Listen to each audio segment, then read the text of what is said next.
Hello and welcome to part 2 of my Alps trilogy. In this trilogy of videos we'll look at the Alps SKCL and SKCM series of switches. Last week we looked at their predecessor, the SKCC series, and this week we're going to look at the genesis of Alps switches we all know and love, Green Alps.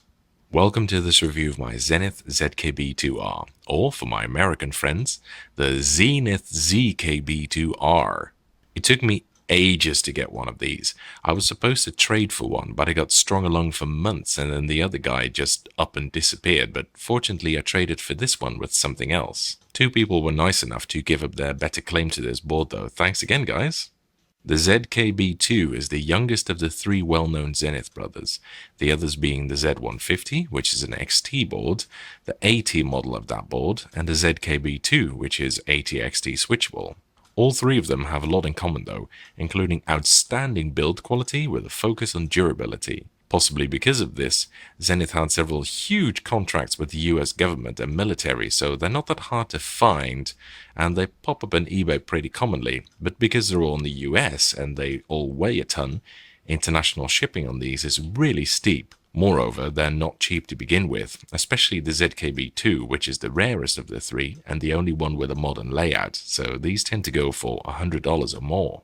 All three were mostly made in the mid to late 80s and they had considerable production overlap. All three were being made at the same time at some point actually, and they all use linear Alps switches, which is what they're most well known for.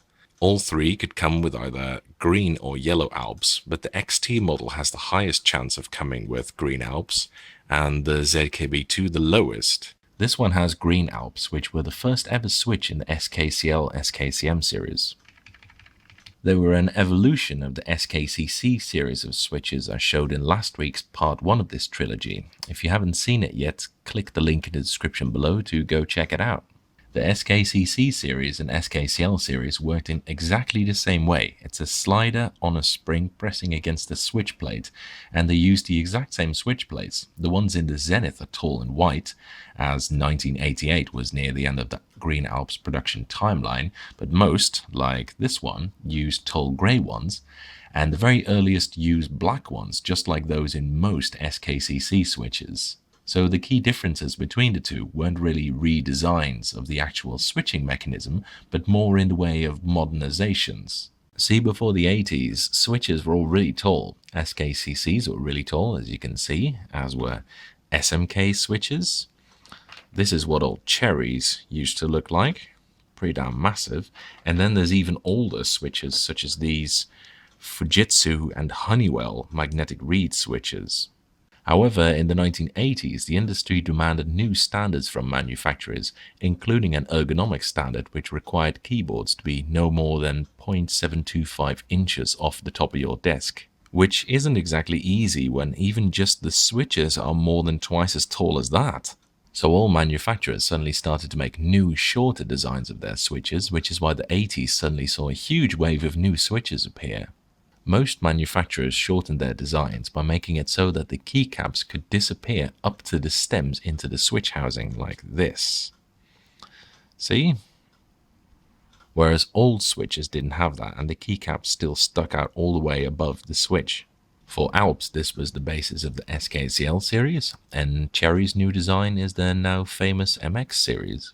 And the results are pretty dramatic, as you can see. Furthermore, with the advent of the AT protocol, the computer was now able to send commands to the keyboard so that you could have lock lights, and some manufacturers prefer to have these in the switches themselves, rather than in a dedicated bank at the top right.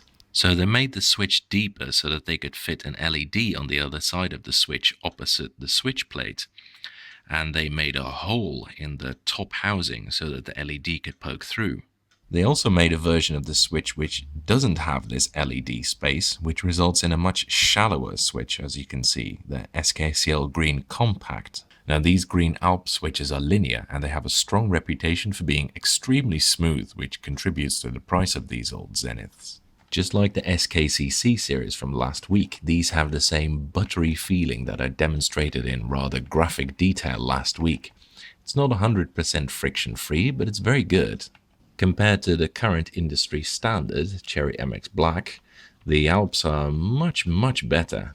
I've commented before that MX Blacks feel rough and scratchy, and this really shines through when you test them side by side.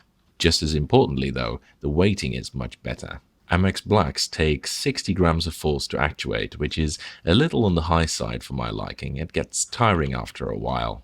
Green Alps are weighted at 50 grams of force, which is almost perfect, nice and light without being so light that you accidentally register key presses all the time.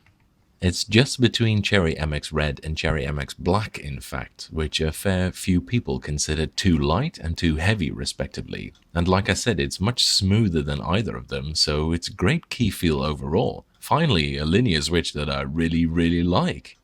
They have the same very soft tactile bump that SKCCs have, which is almost unnoticeable when typing, but that really doesn't hurt at all. And of course, like all the other switches in the series, they have a great soundtrack. They sound lovely. Here, let me give you a quick demonstration.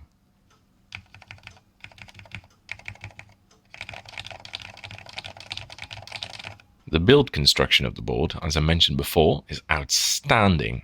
It's got a thick screwed-in metal mounting plate and a massive heat-treated steel back panel with that cool-looking rainbow effect.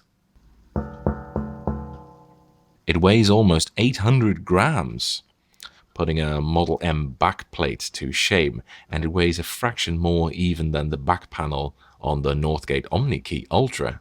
The cable is peculiarly fixed at the left side, but it's very thick and very long, and it looks quite durable.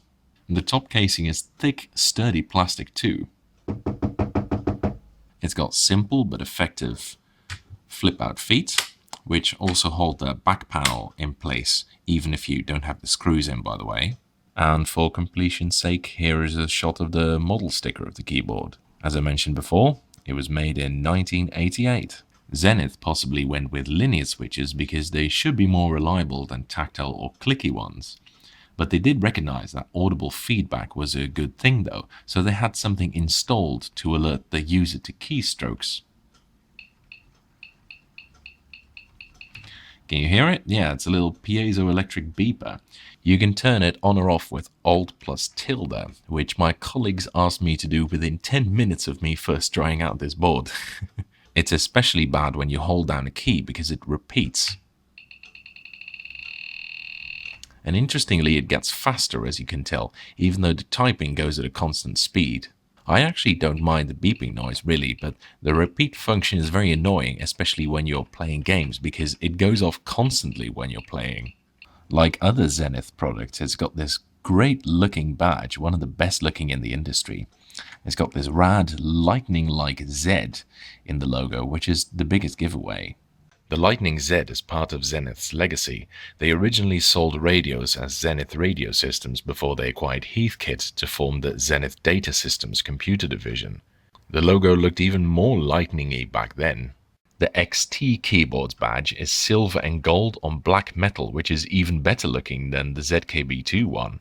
The badge also doubles as the AT-XT switch cover, by the way. See, you can take it up like this, and then you'll find the switch below here.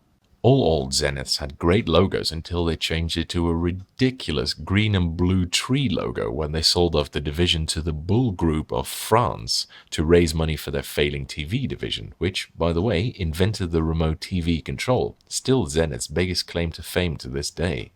The keycaps are double-shot ABS. They're fairly thin, and these particular ones look very yellow, but they're still very nice, and they look great with a great font too. It uses a somewhat peculiar layout with what's sometimes referred to as a medium-ass enter key, which is a big-ass enter key except smaller. Other Zeniths and last week's Apple keyboard have this too. This arrangement allows the right bracket key to be bigger, which I've been told is desirable for programmers, although I wouldn't know myself as I never use the damn thing. In order to have a normal-sized backspace, they went for a split right shift with the backslash key to the right of it. Using a normal big-ass enter key, this is what I call the focus layout, as Focus used this layout a lot, and it's actually my favorite as it has many advantages. The ZKB2 is also very uncommon in that they use the space between the Control and Alt buttons to give you bigger key sizes for each 1.75 units. This makes them large enough that Zenith decided to put stabilizers under them, which is, to my knowledge, extremely rare for Control and Alt buttons. In fact, they really went to town with the stabilizers. There are 13 of them in this board in total, more than any other keyboard I've ever heard of, including one for the caps lock key and 2 for the enter key. They greased the stabilizers with some translucent, slightly blue paste that looks like toothbrush gel too, to smoothen the action and to get rid of the rattling noise the stabilizer otherwise makes, and it works quite well.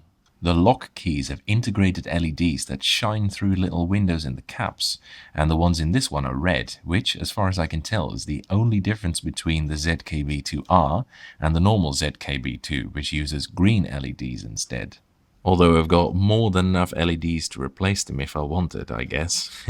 The weird sizes on the Control, Alt, Shift, Enter, and even the numpad 0 and full stop do probably mean that it's quite hard to find a replacement set of keycaps for this board that doesn't come from another ZKB-2 though.